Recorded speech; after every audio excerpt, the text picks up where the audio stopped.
Hello, everyone, or anyone who's watching. Gordon Causey and Candy the Wonder Pup, as always. Let's do her. If you've seen the channel before, you know how it starts. Sit, shake, lay down, speak, speak. Come on, speak.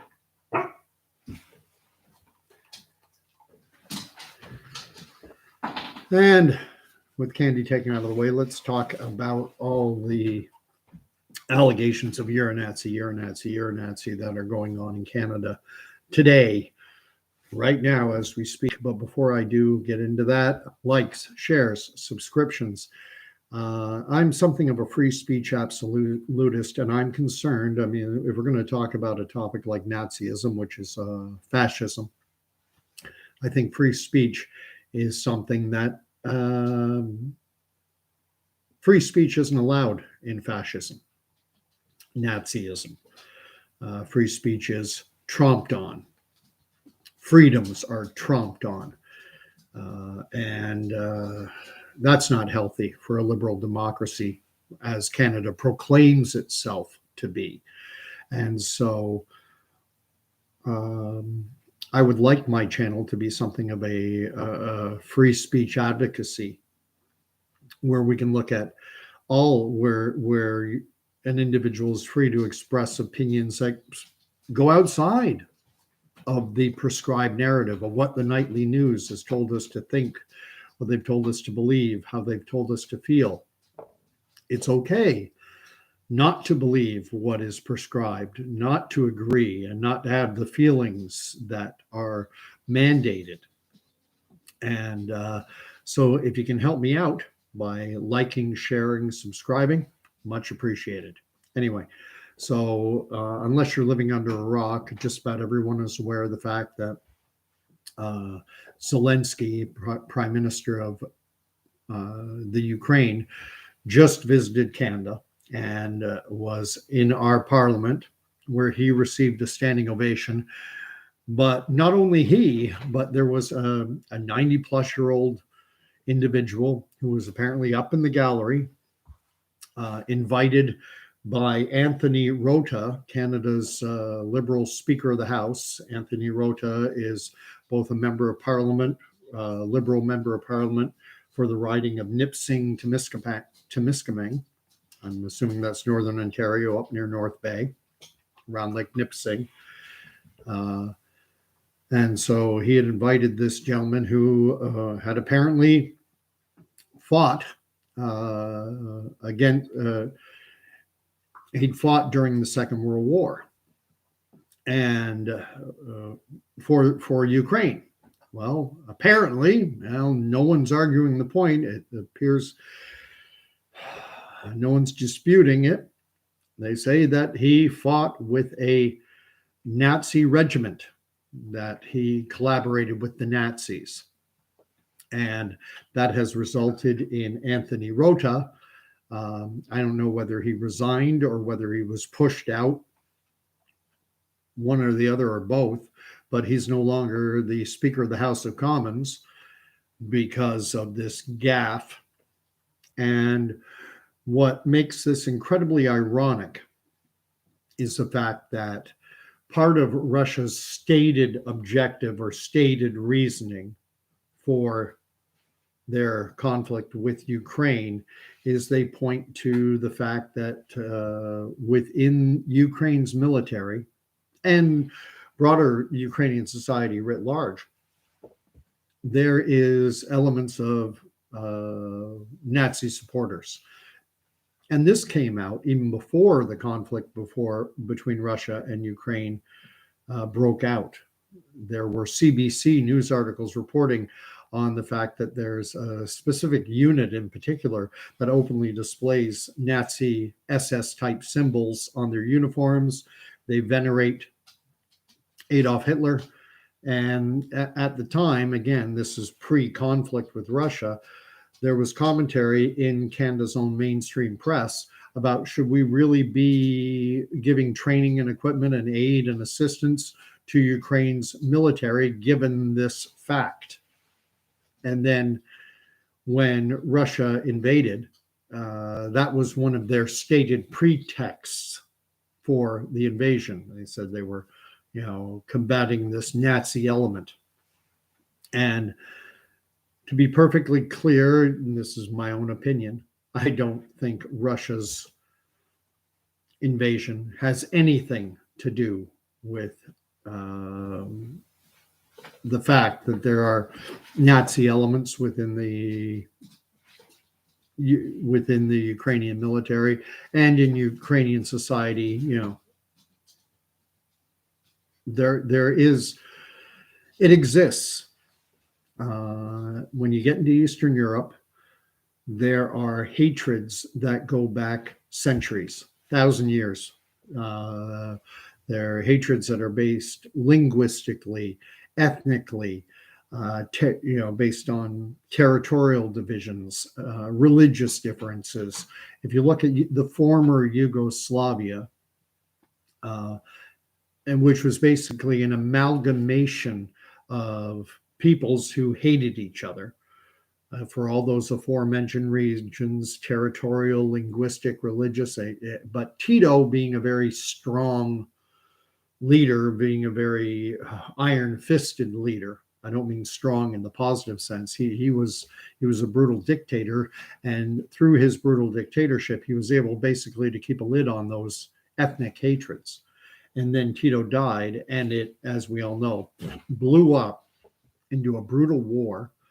And what ended up happening, the end result was we have Serbia, we have Bosnia-Herzegovina, we have Montenegro. I forget all the names. I think it's 6 or 7 countries then emerged from the former Yugoslavia. Yugoslavia was basically a creation of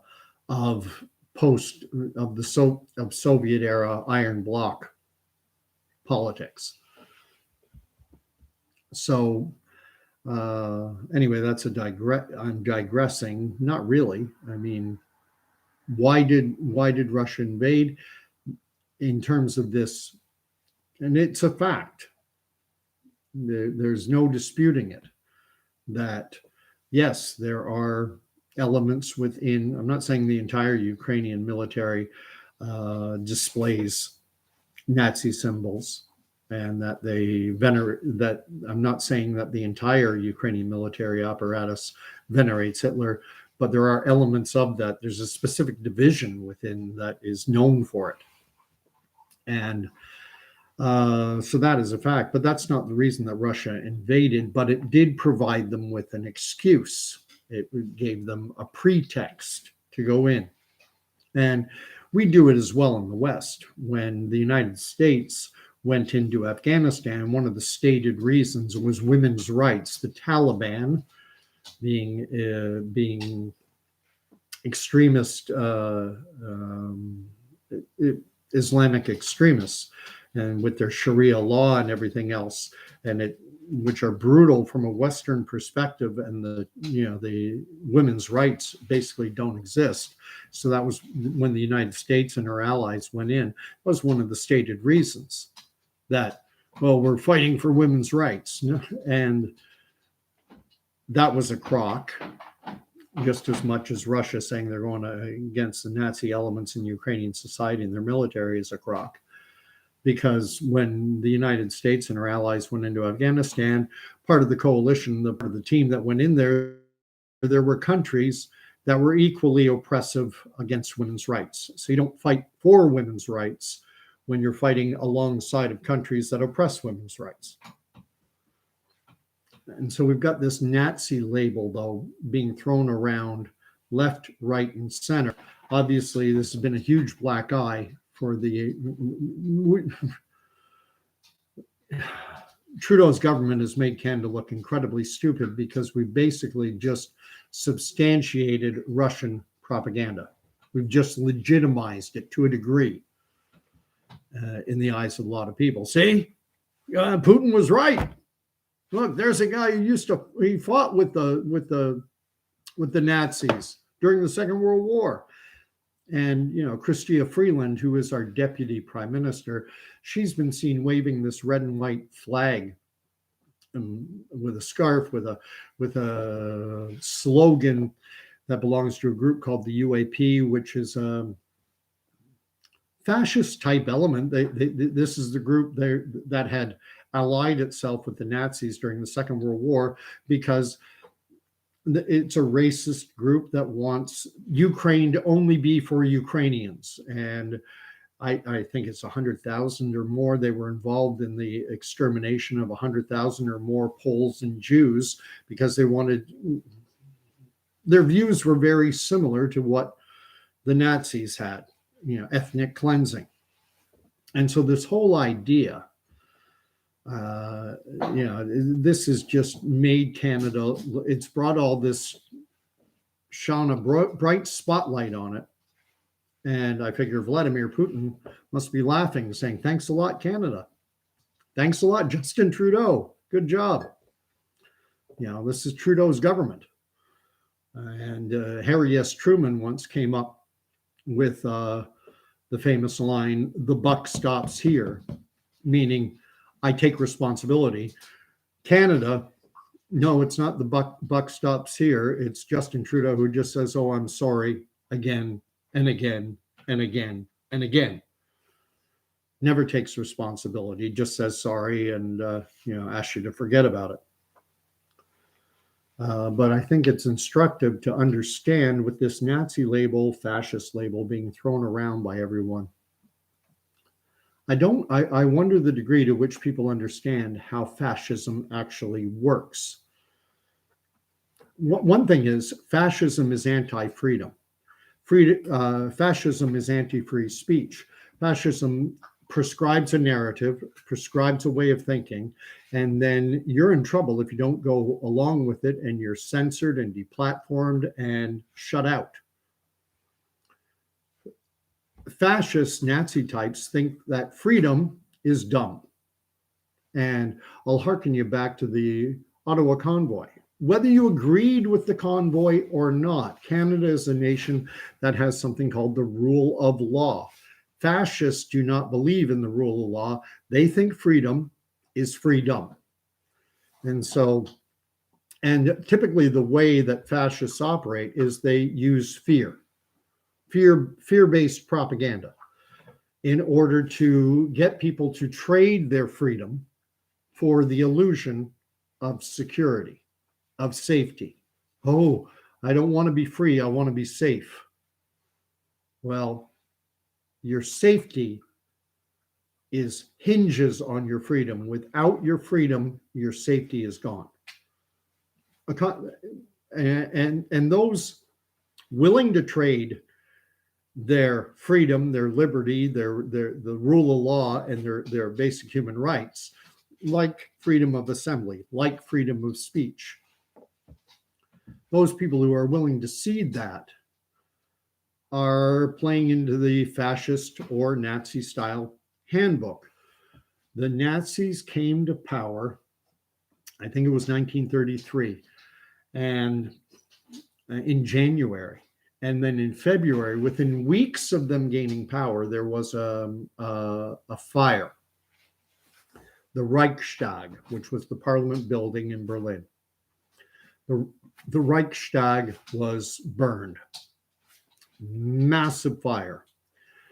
From what I've read, historians still argue as to whether there was Nazi involvement or not. What happened in the wake of that fire is a Dutch, Netherlands communist claimed that was caught, captured, and apparently confessed. Some historians believe that he was a plant, that he was manipulated. Apparently, he had been in a mental institution. And there are historians who believe that the Nazis collaborated with him to make the fire as big as possible. And apparently it was a massive fire. It could be seen for miles around. The Reichstag is on fire. And in the wake of that event, the news told the German people that Germany is under attack and it is communists who are attacking us. And then they went after the communists. And fascism and communism, what's funny is you've heard the line probably, you become what you hate. Fascism and communism are both authoritarian, totalitarian systems that oppress human rights. and give little weight to the rule of law. The rule of law means nothing. The law is what the power says it is. If they don't like the law, they yell, oh, well, we've got an emergency. We can ignore the law. Our laws don't matter. It's an emergency. Sound familiar? What side are you on? Are you a Nazi type individual or not? So they went after the communists, and then after the communists, then they went after the socialists. Ironic, because they were called the National Socialist Workers' Party. That Nazi acronym comes from the National Socialist Workers' Party, but there was really nothing socialistic. No, there was no real socialism in the Nazi Party of Germany's ideology. They were financed by big biz. As a matter of fact, in like 1931 or 1932, the Nazi Party was going to fold. It was millions of dollars in debt in today's money. They were bailed out. One of the groups bailing them out was the Rockefeller Foundation. We tend to people think of Nazism as being specific to Germany, but the Nazis had the Nazi apparatus spread around the world. Henry Ford was a big supporter of Adolf Hitler. The Bush family, Prescott Bush, his bank in New York had been in financial dealings with the Nazis. You got a guy like Klaus Schwab, who's the head of the World Economic Forum. His father from Switzerland, German Swiss, had financial dealings with the Nazi Party. Volkswagen. Fascism is all about big business. Big business is driving the bus and basically they're the power behind the curtain, the power behind the throne, if you will. And the government is simply there to legalize, to provide a legal framework to allow them to do. And we know what happened in Nazi Germany with slave labor and everything else. So what's happened is the liberals look horrible right now. And I'll mention right now, the chat is on. I notice there are some people watching. Maybe this is an intriguing topic. If you want to comment, you're more than welcome to comment in the chat. And if you put it up there, I'll see it and I'll respond. I love alternative viewpoints. Again, I'm not a fascist. I'm about as close to being a free speech absolutist as you can get. At any rate, so now in this, I know you are, but what am I? Like the mentality in our politics, and I'm not picking on the liberals or the conservatives because they both play the same game. All politicians play the same game. When they get caught doing something stupid, then they go, well, you did it before and you did it worse. And they both play this game. And so what's happened now, if you're paying attention to social media, liberal apologists, liberal, lackeys are now all over social media, and they're posting pictures. There's a member of the European Parliament. Her name is Christine Anderson. I forget the party she's associated with, but apparently she has spoken out. Thank you, Paul. Paul is just saying I made a good point that both communism and fascism are authoritarian systems. There's a tendency to look at the political spectrum as a line. And this is my right hand. So you got the extreme right, that's fascism. And you have the extreme left, which is Marxist Leninism, communism. But in point of fact, the political spectrum is more like a circle, and communism and fascism meet at the juncture of totalitarian dictatorship boulevard. But anyway, digressing. So this Christine Anderson had toured Canada, and she'd met with a number of conservative MPs, maybe Polyev himself. I don't know. I don't think he's been in any of the pictures I've seen. But one individual who I've seen in all the pictures is MP Dr. Leslyn Lewis. And she's a MP, conservative member of parliament. and a former, she ran in the last two leadership campaigns. She's a She has a master's degree in environmental science. She has a PhD, but I don't know what her PhD is in. Doesn't matter. Uh, a very accomplished individual, and she's black. And I think that's significant that she's black. And she's there in a picture with Christine Anderson. And now this Nazi label is being thrown onto Christine Anderson. And well, you guys are with a Nazi too. See, Christine Anderson of the European Parliament. Well, I don't know, to be honest, I don't know a lot about Christine Anderson, but I did a little bit of reading before doing this video. And apparently these allegations stem from the fact that she has spoken out. She's from Germany. She was born in Germany when it was still West Germany. So before the curtain, the Iron Curtain, before the Berlin Wall came down. She was born in 1968. So she's 2 years younger than me. She would be 55-ish, depending on what day, when she was born in 1968. But anyway, the allegations put on her of being a Nazi center around the fact that she has spoken out about the high level of Islamic immigration into Germany. And Islam is a religion. Muslims adhere. And it's not, you can be Islamic and Indian or Pakistani. You can be Middle Eastern. You can be black. It's not really a racial thing, Islam. But when you talk about Islam, this gets complicated because a lot of Muslims advocate for countries like Germany, Canada, a lot of European countries. They want to be given the freedom to use what is called Sharia law. I'm not sure I'm pronouncing that perfectly. I don't speak Arabic. Salam alaikum is about all I know, which basically means God be with you. They want the right to be able to impose Sharia law. And Sharia law, from a Western liberal democratic perspective, is oppressive towards women's rights. And so, it's any port in a storm, though, in politics.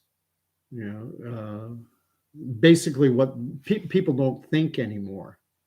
People don't question anymore. And if you can get that first mover advantage and label someone, oh, this person's an Islamophobic and they're a Nazi, then you can get a lot of people, at least some of the population will go, oh, I'm not listening to that person. She's an Islamophobic Nazi. Well, what did she say? I don't know. I don't listen to Islamophobic Nazis. I don't have to pay attention. It's a shortcut.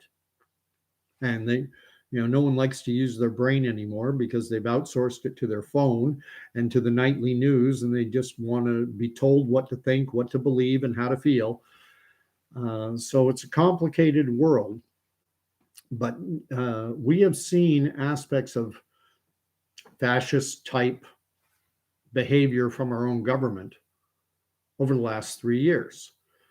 And I'm going to go back to Nazi Germany itself again. They had an institute. It was called the Kaiser Wilhelm Institute of Heredity, Genetics, Anthropology, and Eugenics. There were three. It was anthropology, genetics, eugenics, and I think it might have been heredity as well. And you can look that up. And it was also financed by, at least in part, by the Rockefeller Foundation out of the United States. The Rockefellers, one of the richest families in the United States, kind of the Rothschild family of the US. And so what happened as the Nazis progressed, there's a word for you, as they progressed, they were progressives. as they progressed, they started to, we saw Hitler's ideology that had been written of in Mein Kampf, which his backers knew about. This corporate, the Henry Fords and the Prescott Bushes of the world, no doubt knew about Hitler's ideology, and they supported it. Eugenics was very popular going back to the late 1800s and right into World War II. Eugenics was a very popular ideology, and eugenics, at its core, it's about selective breeding to ensure the best possible outcomes, the best genetic outcomes. And so the Nazis were able to point to the Kaiser Wilhelm School of Eugenics and all that other stuff, and they were able to prove, and I put that in quotes, they proved that the Jews, for example, were an inferior race. Just to be clear, I'm not saying that. There is one race, the human race. But this Kaiser Wilhelm Institute, financed by the Rockefeller Foundation of the United States, provided the Nazis with scientific cover. They said, Jews are an inferior race, they spread disease, and so they had science on their side. And a German citizen, Hans Gruber, saying, wait a minute, I don't think the Jews are inferior to anyone else. But I think this is garbage. And they would be told, oh, so you know more than the Kaiser Wilhelm Institute, do you? You've been doing your own research, sitting on the toilet, reading your papers. Trust the experts. What do you know? You do not have a degree in anthropology. They're experts. Sound familiar? Oh, you know more about the vaccines and the vaccine companies. Just don't do any your reading. Just do as you're told. This is the way that fascism operates. Just do as you're told. Big Brother knows best. And anyone who dares speak out against what Big Brother is saying, I think I've made my point. We've got the pot calling the kettle black. In terms of the Ukraine-Russian conflict, my attitude is a pox on both their houses, because propaganda is de rigueur. Propaganda is to be expected from all sides. We all use it. I did a video about it recently, but the Americans propagandize, the Brits, the French, the Germans, the Russians, the Ukrainians, everyone engages in propaganda. Everyone will tell you the war is going to be over soon and we're going to win. Our opponents are weak. Why? To build support for the war. If you want my opinion, this war between Ukraine and Russia is just getting started. This is going to go on a very, very, very long time. I'd almost say take that to the bank. But that's my view. It's going to go on forever. And that's not what's going to be said, because people don't want to hear that there's going to be a long, protracted war with lots of death and kids dying. They don't want to hear that. So we will be told, oh, no. Russia's imploding. We got to, it's like Vietnam all over again. I want to read what Paul wrote, his second point about communism and fascism. Both are terrible, but the communists never acknowledged that they would put a boot on your neck if they gained the power they want. I don't think either of those. Fascists, there's that famous poem. I believe it was written by a German cleric who had initially supported the Nazis. It might have been Bonhoeffer, or maybe not. I don't remember the gentleman, the individual who wrote this poem. And obviously it was written first in German, so I'm paraphrasing. But it was first they went after the communists. I wasn't a communist, so I didn't speak out. Then they went after the socialists. I wasn't a socialist, so I didn't speak out. Then they went after the trade unionists, but I wasn't a trade unionist, so I didn't speak out. Then they went after the Jews. Well, I wasn't Jewish, so I didn't speak out. Then they came after me, and there was no one left to speak out.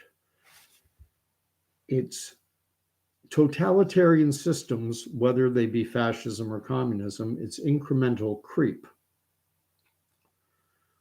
And especially fascism is more incremental. Where we've had communist systems imposed, it's typically been through revolution. In Russia, they had the Bolshevik Revolution. In Cuba, they had the Cuban Revolution. Franco in Spain, Mussolini it's a quick takeover, and then the rule of law disappears in both systems. In both communist and fascist system, the rule of law is meaningless because both, they simply say, well, it's an emergency. The laws don't matter. And when you lose the rule of law, you've lost your democracy. And one final point, liberal democracy is a term that denotes a society that cherishes the rule of law and things like free speech. So anyone calling freedom dumb, and we've all seen that, I think a lot will have, where they take free and then write D-U-M-B afterwards. I think Arnold Schwarzenegger said, screw your freedom. No, Arnold. Yeah, you could, even 70 whatever years of age you are now, you could kick me from here to the border. No problem. I'm no match for you physically, but that's a fascist screw your freedom. You might as well just make the Nazi salute when you say stuff like that. And Canadians, Americans, Europeans, I think a lot more Europeans recognize what's going on because the Nazi era, for 1933 until 1945, that they lived it, and it's in their DNA. Canadians, not so much, unless you are of that heritage. So God bless. Thank you for watching. I'm going to be talking. I seem to be doing just about one video a night, and